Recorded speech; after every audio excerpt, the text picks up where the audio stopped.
ike and onwere ife anyị ga-emenwu maka ya. Aga na ebe ọbụla nọrọ ebe a maka na anyị ga-etake this ride together ka anyị mara ife kpatalụ mmadụ ga-eji wee bịa. Ekwugo m ya bifo, ekwugo m ya mbụ, kwuo ya nke ịbụọ si mmadụ ihe ọjọọ ga-eme mmadụ bụ na iji ụkwụ ga-ebịa ụlọ ọgwụ eburu ga-eburu wee na nke abụrụzi nke na ndị ụlọ ọgwụ ya bụ ndị doctors na ndị nurses na famari ifefa na-eme ndị nke a ma kama na ego one ka a na-ekwu maka ọbụkwa 1.5 ọbụkwa 500,000 ọbụkwa 100,000 ọbụrụkwa dị 50,000 ọbụrụkwa 20 ihe a na-ekwu maka ya 15,000 15,000 ka mmadụ ibe m ji wee hapụ mmadụ ibe ya ọnwụọ n'ụlọ ọgwụ maka na ọ dị gị n'aka maka na gị bụ onye kipa gị nwa bụ conqueror the messiah the champion sọọsọ gị maka na mbọsị ahụ ọ dị gị n'aka gị bụ onye jide mmadụ wee kpọbatalụ gị nwanne ya nwaanyị onye ọ bụ sọọsọ naanị ya. The best thing you can do bụ iji maka 15,000 naira wee hapụ itinye nwatakịrị nwaanyị a n'ụlọ ọgwụ. Sometimes otu ndị a si eme ha na-eme asif na onye ahụ ga-esi na sick bed misie mana ọ ya agba ọsọ 15,000 so mmadụ gbagharịcha nweta 1 point something million gbagharịcha nweta 2 pounds blood ọ bụrụ 15,000 naira ka ọma nyenwe unu na emecha unu nwa na onwe unu ama nhapụ nwuru ha 15,000 ọ bụrụ charity organization. Okay, ọnya meziri mmadụ ga-eji wee nwụnara unu n'aka ọnya mere mmadụ ga-eji wee nwụnara unu n'aka. Kpọọ m na 07060485853 ma kpọọ na 09155708347 ma like ịma ife ichelu maka situation a maka na afọ ome ọgba m anya mmiri ife ebe this lady na-akọ ihe a ị ga-emeri ebere mara na Nigeria ifu Nigeria. Hello. Ka ime? Good evening. Ka afa gị na ebe isi akpọ m? Afa gị bụ gịnị? Nnọọ Onyi from Ibagwa. Nnọọ Ibagwa Express. Daalụ. Adị m oyi, adị m mma.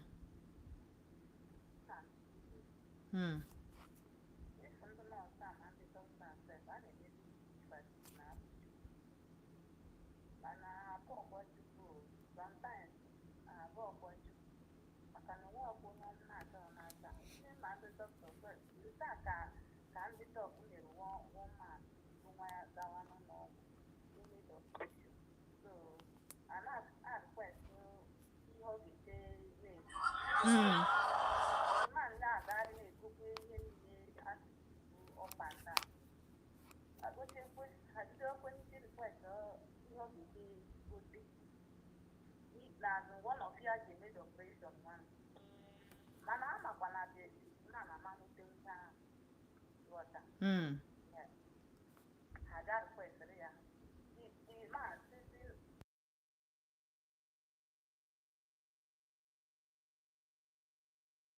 dari na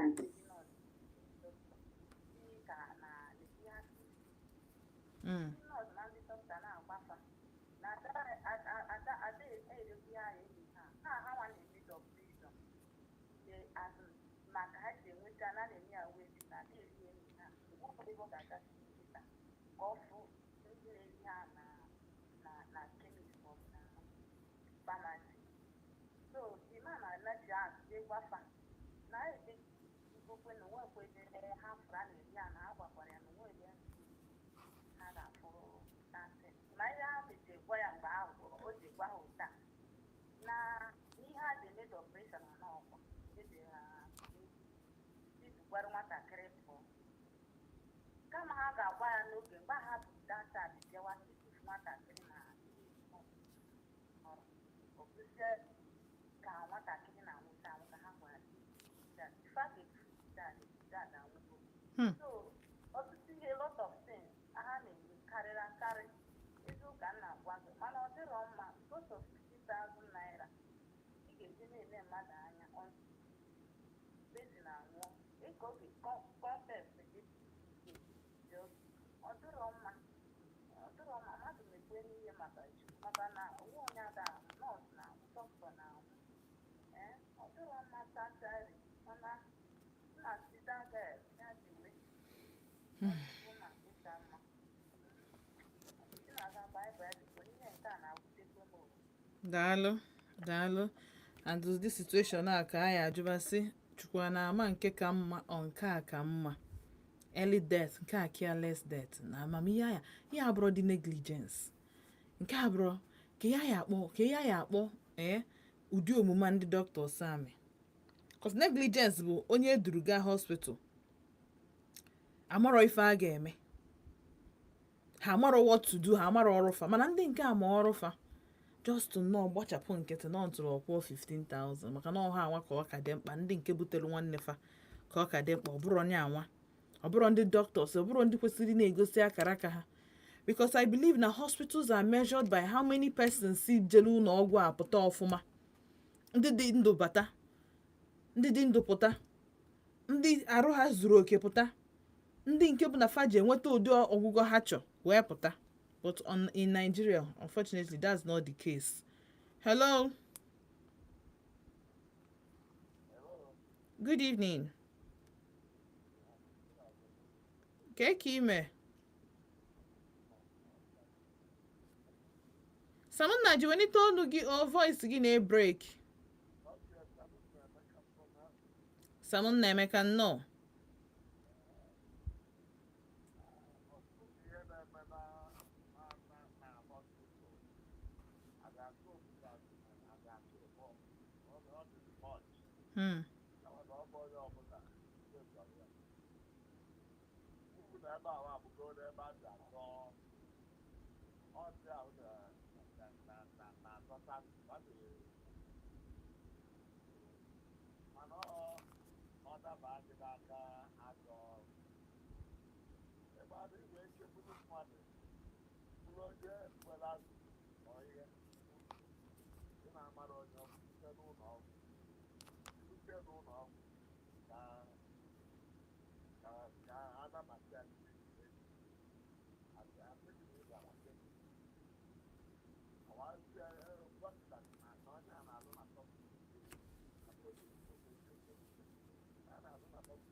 Because the Bible is the Bible is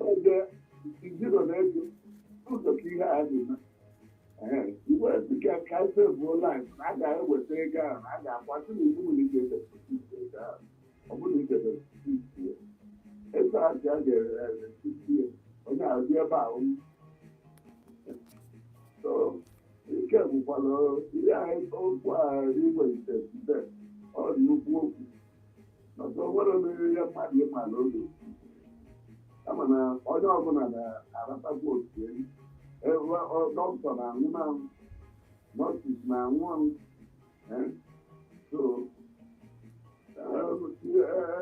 ego ọnụ afọ na o nwere ebe a tiri ana m anụ onye ọbụla na-anụ ya amara ma o nwere ebe a ga-esi na-eme ebele ka wee nwee ike na-azọta ndụ a daalụ daalụ sọ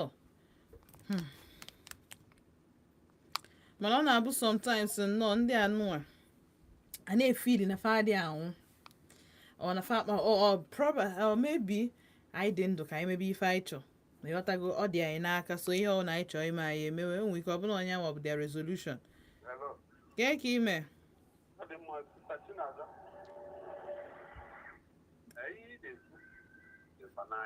ka afa gị na ebe isi akpọ m gaa n'iru yes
daalụ daalụ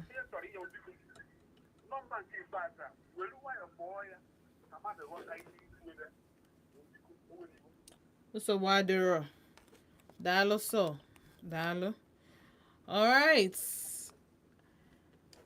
a na-eme na mmadụ a na-anwụ ma na mmadụ a na-anwụ mmadụ niile ga-anwụcha mana ime aghọtara bụ o nwere ụdị training a na-enye ndị doctors na ndị nurses a like ekwesị ndị nurses na-emegheri asị ndị nọ under mmadụ ndị doctors ha nọzi n'okpuru fasi oke ngwa bikonu onye nke a kịta anụ a enidiri imeri ya something. Hello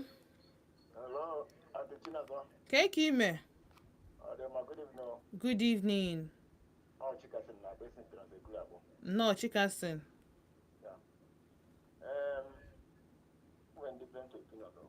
gaa n'iru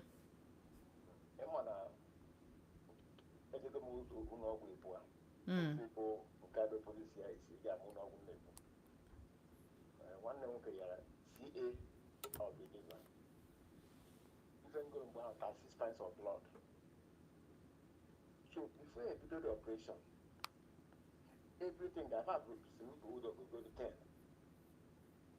ị ga-akwụ ụgwọ ọ bụrụ na emerezi operation jebute blood gakwuru sikede adị etinye ike ahụ etinye blood ga-eje mmechasị anụ ya nọjọcha ma masị obu ejiji mama obu kansa mama obu fuen etinye mmadụ blood ịghọtago so blood nwere proses eji etinye ya because nke ewe 2 pints of blood ga-ese ka agwọ 15,000 ka etinye ha nwee blood bank na ya bụ hospital. Ọ sị na ogo ya n'ime the hospital. Emechago everything. Ọ bụrụ na emechego screening mechi ihe niile. Asịsị the lady na ọ ya akwụ 15,000 before etinye nwanne ya nwaanyị anya bụ blood na-arụ. Ọ nọ na bed. Ọ batago na hospital echekichee ya mechie screening mechi ihe niile ekwesị ime. Ọ ya bụ ọ dị possible. Mụ onwe m mere nke m n'ọtọpedik ebe a ihe mere need president ka m mee okay so ị ga-arụ ọrụ jee free 10 before ị gaa na bed ị ga-anọ n'ebu blọd na-adị etinyere gị ọ bụrụ ịdị na ọ bụrụ onye emergency ka a na-ebute blọd ozugbo na blood bank na-etinye onye na emergency mana ọ bụrụ operation emere mbok isi eje nweta blood ị gaghị amalite ma ọ bụ ifu blood ka ọ na-aba gị n'arụ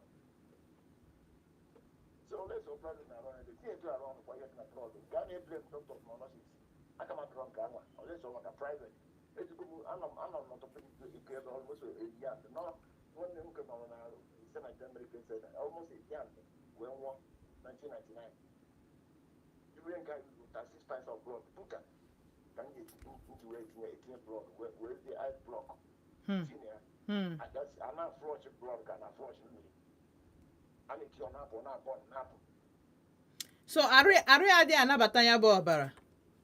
ịmụrụ kansa okay ọmụnwa mere insist the doctor assign 50-50 ọmụnwa mere insist ka m tụọrọ ka m tụọ anywhere mana ịtụtakwa anya bụ lọk ọnwụ 99 ka ọnwụ okay so ụmụ ọgwụ fa na-egote ngwa afọ obodo oyibo from airport ebe a that machine they receive from that fridge na-adụ that machine tinye na fridge dị n'ọtọ ebe a ihe na-eke 150,000 naira kwa anwa 99 150,000 naira wee go ya about 20 ampoules then so I don't know ọ ga-abụ private na arụ ọrụ etu ọha ịmara gọọmenti na private ya ga-arụ ọrụ isi mpata yes onye private nwere si gị ịkwụ ọmụgwọ anyị aga m akwụkwọ ụgwọ ọ ga-eme nwere private nwere ka esi arụ ọrụ ya ị ga-agacha proses niile agasịa ya dị n'ọdị a na-eweta na-enye gị ga amadụ ihe na-emezi na oke ngwa ka onye ọzọ bata daalụ sọ daalụ. Of course abịa n'ihe niile every organization or company nwere their in-house style. So ọma mgbe ofu ihe na government na private but efili m na when it comes to saving a life ekwesị inwe common ground enwe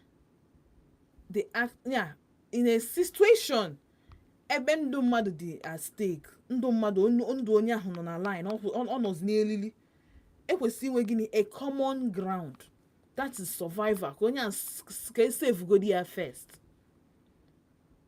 ịghọtago and ha ncha include ọ bụ na-achọ test blood abụ na-achọ icheki virus abụ na-achọ iko ekwesịrị ime ọsịsọ ekwesịrị inwe at least ha kwesịrị inwe contingency plan for onye ọbụla bụ na ebu ya emergency o need ye blood ekwesịrị ime ọ bụ na Nigeria bụ a developed country ihe a bụ one of the things ekwesịrị apply na hospital ọ bụ na onye nwe cancer bụ ihe enid itinye ọbara n'ahụ enidiri ime gịnị itinye check that blood according to the genotype and their blood group edowe na blood blood bank ịbịa just curious we need to check because onye ndị a na-hang on the balance ịbịa check ibegodi ihe a niile ọ ga-anwụ.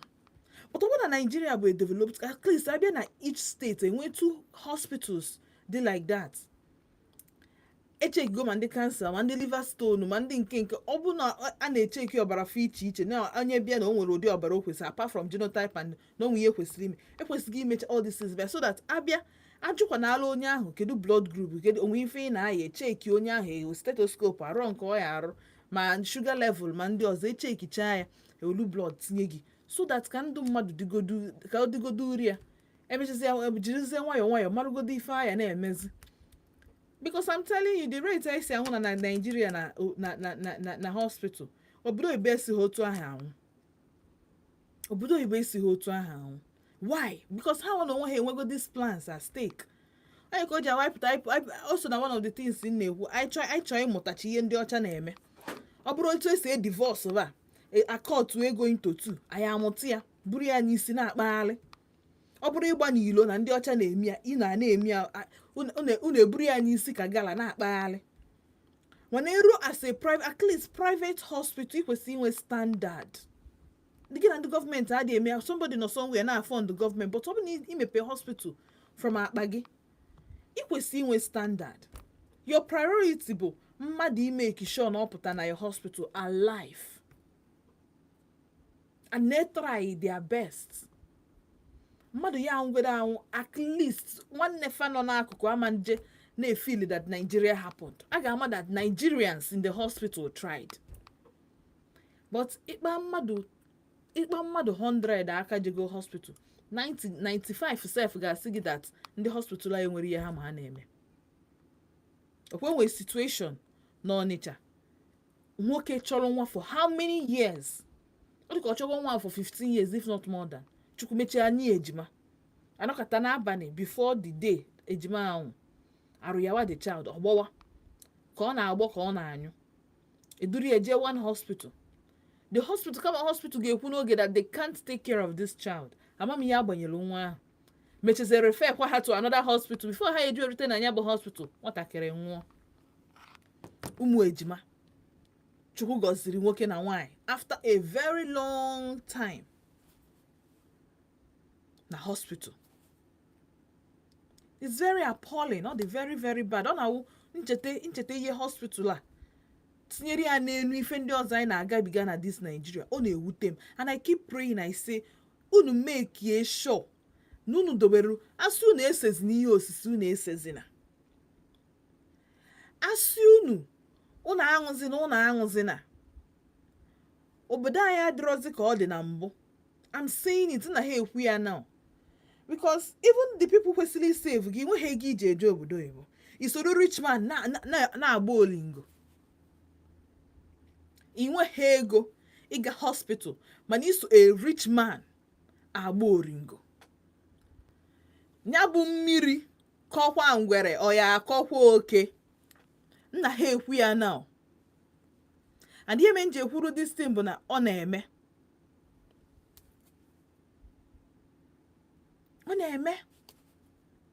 anyị adịghị anụ ife ịyafu a poor man child osoro ndị ọmara background herself nọrọ na cult a na-ese a na-aṅụ in the next 30 years or in the next 20 years nya bụ nwata onye gị na ya so na-eme ife unu na-eme ejebelu onwe obodo oyibo gị bụ na ga-anọrọ na Nigeria arụ anaya gị ya na-eme ife mara ya si na arthritis eme gị ma ife mara ukwu egbuwe gị ma ife mara ya obi achaba gị ọkụ. Enwe m ulcer inwe ulcer irie beans obi acha gị ọkụ mana nrie ya ọ dị acha m ọkụ ifara na something is wrong with you epụtasị m na inwe ulcer. Ụfọdụ asị m na enwe peptic ulcer nwee a common thing apụtasị gị ihe na mana mụ nwa na onwe m nwee ulcer lie ya ọ dị acha m ihe ọ dị acha m ọkụ n'obi because every oya nwee common this thing no matter how high nke gị dị nke gị ga-ebu more things mana o nwee some things o ga-eburiri iwulite before achọbazie the extras. Nri beans nri ofe egusi nri ọkpa nri ife eghere eghe o nwere ife na-eme m mana gị nwa na onwe gị mụ na gị na-ayakọ the same ulcer irie ya a na-achara ọkụ ọ dịghị ka a na-agba gị ọkụ n'arụ igosi gị that something is wrong. Ihe a wute mo because this lady nọ na-eti no so one near wine so onye onwelu if the lady man nurse ya no so onye onwelu ọ na-ayọfa ha ekwechiri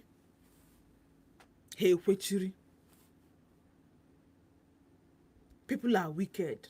Some people they deserve able doctors, some people they deserve able a nurse. I say nurse self, doctors go to game equity because you are there to save lives. 0706-048-5853 my phone at 0915-570-8347. On a wutem, yeah, and a wutem because this could have been avoided. Hello.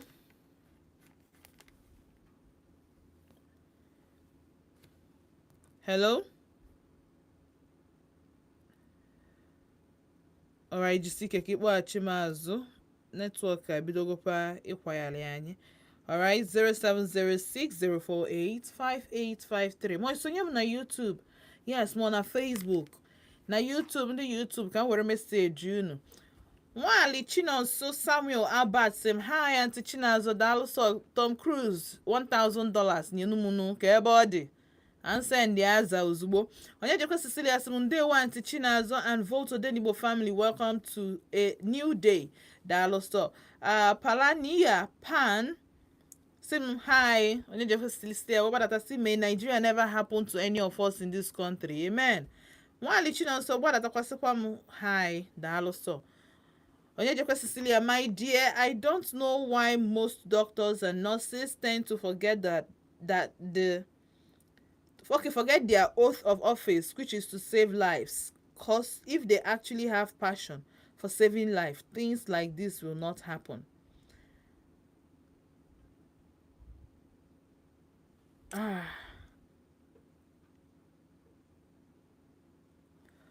Skull market. Message gị a na-egosi m na ịbụ onye South Africa. Ebukwana message a bata na my phone again maka inwe nsogbu. Alright, onye jekwe Cecilia sim, people should understand that anything that is worth doing to save lives they should not play with it because it has no duplicate. Health workers and hospital owners, please make a positive policies for your patients. Skull Marcus, you have to speak Portuguese. Teach me Portuguese and I'm gonna learn, okay? Alright, so you have to saving life, Darren, with them your message. I will them your message. Thank you so much. Hello. Hello, Auntie Chinenye. Good evening. Oh, Auntie Chinazo. Auntie Chinazo, I mean. This is Okata Idoko. Okata Idoko, can you say it, Mom? I am calling from Emene. This your name while wait. Please, Auntie Chinazo, I'm very interested. Any of them are entitled to his opinion. Mm-hmm. Sorry, I'm a health worker. Okay. So, madam, we want small thing on them. To save life, be a mother with 3 books away, maybe the mother in your Mm-hmm. after much, it was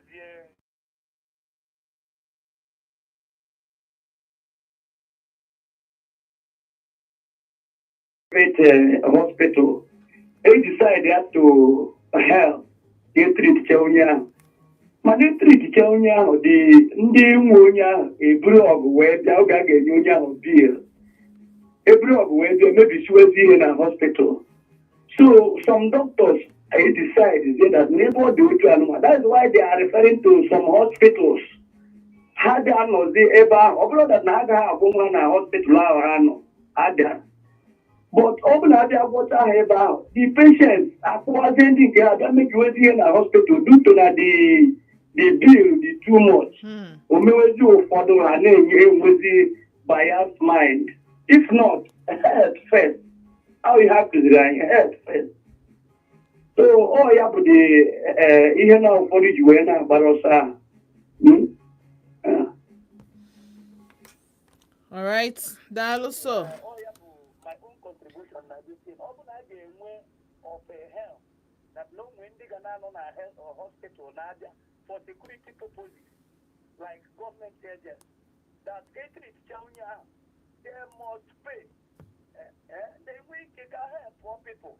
Because the one you on other Daalụ. Thank you. Okafidoko from Emene. No.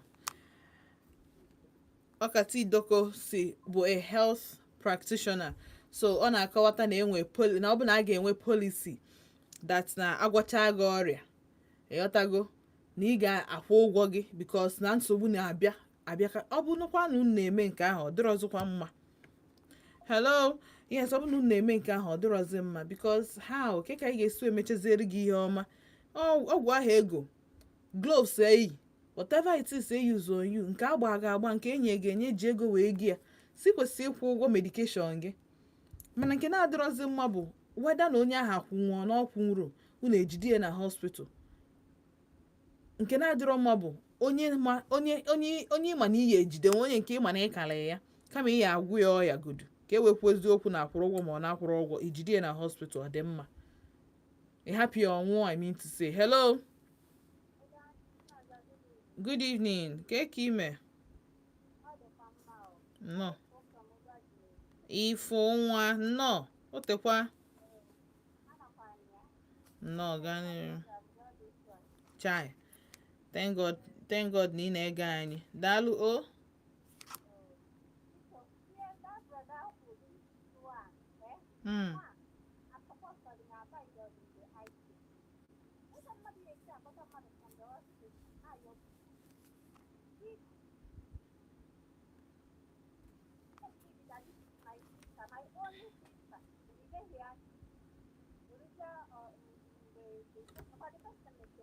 Onwu now.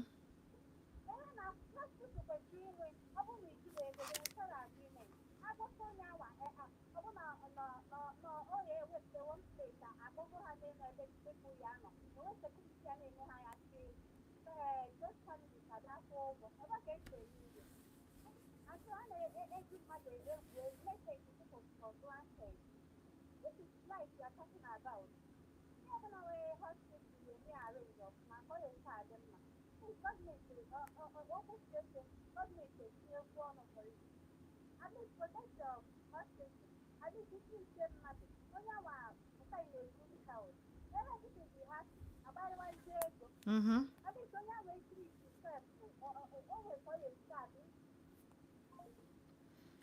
All right, 0706-048-5853 my born at 0915-570-8347. Hello. Hello. Hello.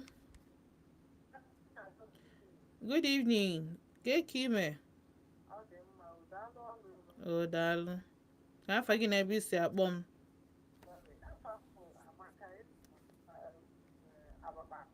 Nnọọ, gaa n'iru Amaka.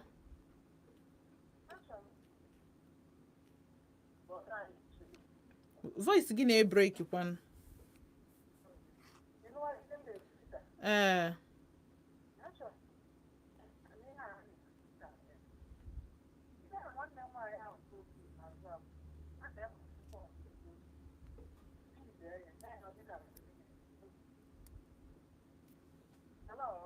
Nna anụ ị na-ekwu na-aga n'iru.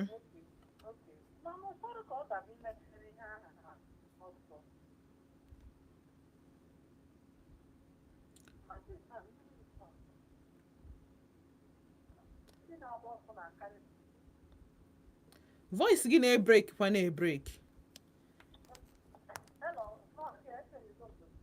Okay, ngwa gaa n'iru.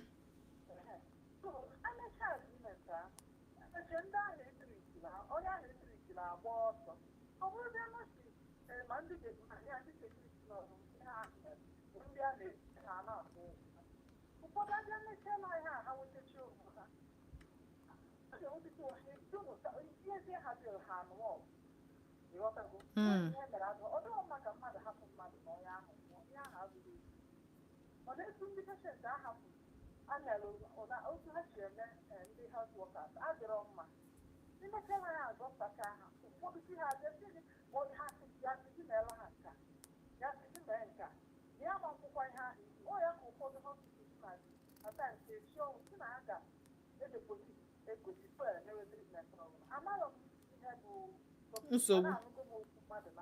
wee na-aza ihe a na-aza. Hello, dear. Yes, anọ m ebe a. So no yawa bụ problem ahụ anyị na-adị na-enwe na hospital. Ịnọ na ọgwụ ụlọ ọzọ mee hospital. Ife a na-eme ihe ọbụla a ga-agwa gị jee kwụọ ihe a na ebe na akaụntụ jee kwụọ nka na akaụntụ jee kwụọ nka. Mana abịa na private hospital amasị gị jee kwụọ nka jee kwụọ nka. Ọ ya ka ha ji emechie ndị private hospital ahụ maka ha bịa ebe ahụ emechaa ha biri na ọ nwe onye nke mma ebutere mgbe ahụ ebutere dapọt ọ bụ serious adịghị ya ihe niile weta maka ike anya mgbe mgbede na-eru ndị niile wee jiri nwayọọ na-amịpụ mịpụta ọkpọcha dị boi n'ofu onye mechie ha ji nkete mkpụrụ na geeti obere oge na-apụ ike nji eze gasis bara keke yara ese ọkụ ọgwụgwa ọ bụrụ mesis n'ọrụ ndị sekuriti ka asọchaji wee na-aha ego aha akwụ ọ ndị mmadụ na-enye ọ dịka a na-aga elelu mmadụ aka. Thank you very much. Daalụ so. All right, 0706048585 but 0915-570-8347. Hello. Kime? No.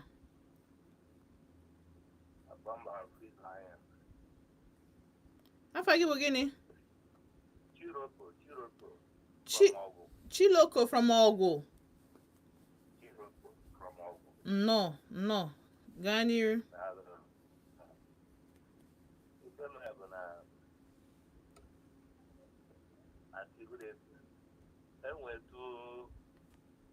Every coin have two faces.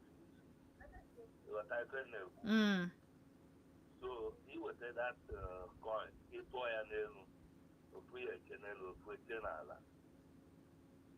and with some hospitals and some doctors and the establishment not equal. When with some hammer established of Levan or when they woo, I know, yeah, they woo mother. Whatever naga. So if you may have to go there to go cry at it, you will not banana book it out money. I'm not how they got that money. Many people, I don't know where I have they put in a hospital, why I work higher, or the account box. You know, she made an establishment for I hear the way. Come on, when you have ready, which is okay, only because I get a little guy while I don't know what I am on ever. I got 5 years where the other is there. Oh, put on look. The guitar, different or that one. What I learned. Daalụ.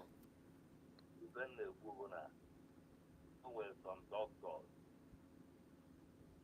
Had wrong one,